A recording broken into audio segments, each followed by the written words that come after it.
29 leaders of Arab and Muslim American community groups have rejected a meeting with White House officials.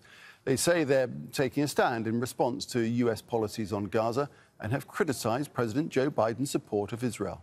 The meeting was scheduled in Chicago for Thursday. So joining us live from Chicago is Tarek Khalil. He's an attorney, activist and board member in the Chicago chapter of American Muslims for Palestine. Tarek, welcome to Al Jazeera. So you were invited to this Biden meeting, this White House meeting, and you declined. Why did you do so? A host of organizations were invited, AIM, Chicago being one of them. Our rejection and opposition to this meeting is laid out in our letter that I helped spearhead, and the basic undertone and the basic message is fairly simple. We met multiple times. There's been many meetings, and the demands have been made abundantly clear to this administration time and time again. And the Biden administration has rejected those calls, has rejected those demands. So now the Biden administration reached out to meet to discuss what exactly? There is no meeting of the minds, so why meet? You know exactly what the demands are. You know what is happening on the ground. There's no new information. There's not a single piece of information that I can provide, that we can provide to the Biden administration that they don't already know. Don't you think this would have been a good opportunity to air your grievances on what would have been a public platform, or do you think it would have just been used by the administration as a photo op?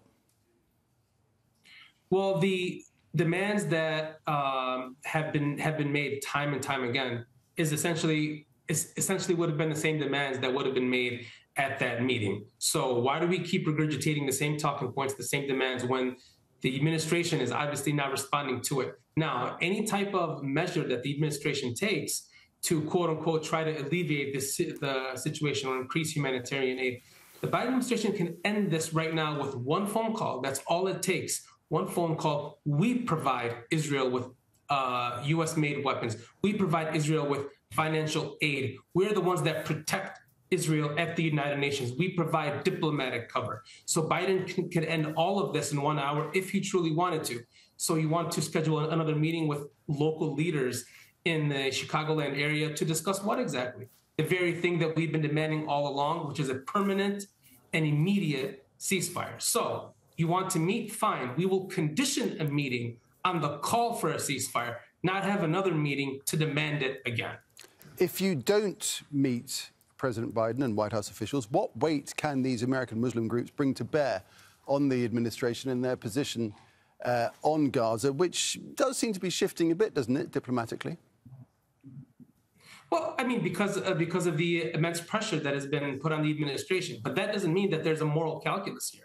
The political calculus is, okay, maybe we need to provide some kind of trickling of aid, which is what this temporary mechanism, this temporary report is essentially for. It's to showcase to the world and to the American people that, hey, you know, we're doing something about it, but you could do something much greater than that and in a quicker time frame. This report will take about 60 to 90 days to put together to facilitate aid while you're providing that the same entity that's committing a genocide in Gaza with more weapons. So you want to play the role of firefighter as well as arsonist at the same time. That contradictory policy will not fly with the leadership here in Chicago. The administration has not been entirely one way on this. The Vice President Kamala Harris has been calling for a ceasefire. Okay, well, let's take a look at her words. She called for a temporary ceasefire.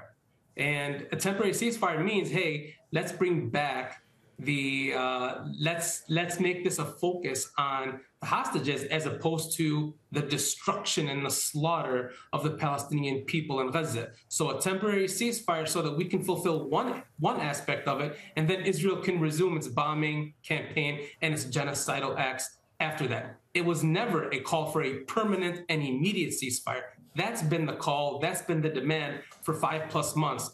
And the Biden administration can't effectuate that with one simple phone call, and he refuses to do so. So meet for what? It's counterintuitive, it's counterproductive, and I view it as a net negative, and we as a community, as a leadership community, as a collective, view it as a net negative as opposed to a net positive. What do you make of the US efforts to get aid into Gaza? it's just another cynical move. Aid, so you want to provide the people of Gaza Band-Aids while also carrying an axe in the other hand. That kind of contradictory policy, we see right through it. So all the while, you provide Israel with the necessary means with US-made weapons to commit a genocide, the first live-streamed genocide in the history of the world. And at the same time, you want to trickle down aid as well. So you want to heal the wounds, but cause greater wounds at the same time. That kind of policy is not based on any kind of moralistic grounding. That's not based on a principled stance. That's based on some type of political expediency and political posturing. And we, as a leadership community, are not falling for it. Tarek Khalil from the Chicago chapter of American Muslims for Palestine. Thank you. Thank you for your time.